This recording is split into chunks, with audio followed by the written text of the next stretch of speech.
Cindy, come on in. Well, I was going to wait in here. Oh, you're totally fine. Come on over. Hello, Cindy. I didn't want to interrupt Fred's airtime. Oh, you're fine. So I'm going to move over here.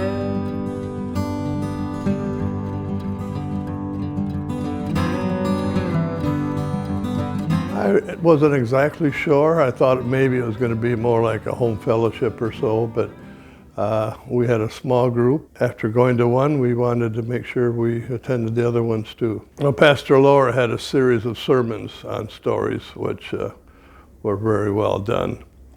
And then in our group, people shared various stories, and they were very meaningful, and you got to know people more. Being a member for 77 years, I thought I knew most of the people at Second Church, but it really all depends what you mean by know them.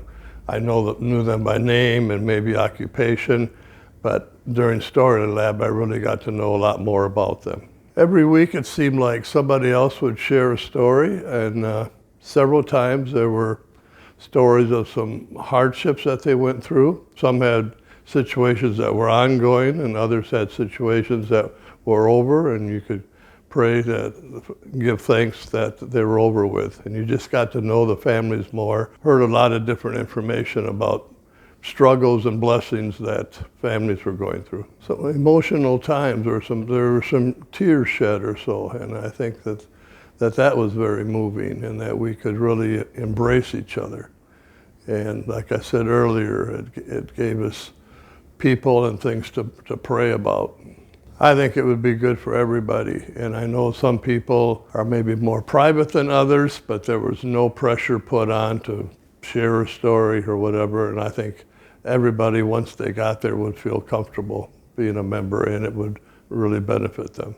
When I retired from the Tribune, I worked a little while at International Aid, and one day they came up to me and said, "We'd like you to go to Mexico to visit some pastors and missionaries that we support there." And they said, "We're going to give you $2,000 cash, and we want you to give that to somebody." And I thought, wow, who am I going to give this to? And they said, "We'll be praying for you, and you pray." And the light was shining on somebody and what you're supposed to do with this money. So I got there, and I was staying at a minister's house.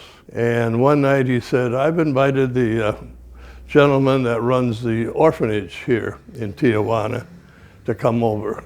And he came over, I met him when we're talking.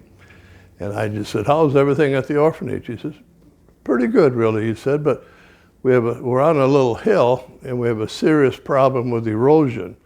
And we have to do some construction to prevent more erosion from occurring." And I said, "Oh, what's that going to cost you?" And he said, $2,000. And bingo, I thought, here it is. And I still get a tingle up my spine when I tell that story.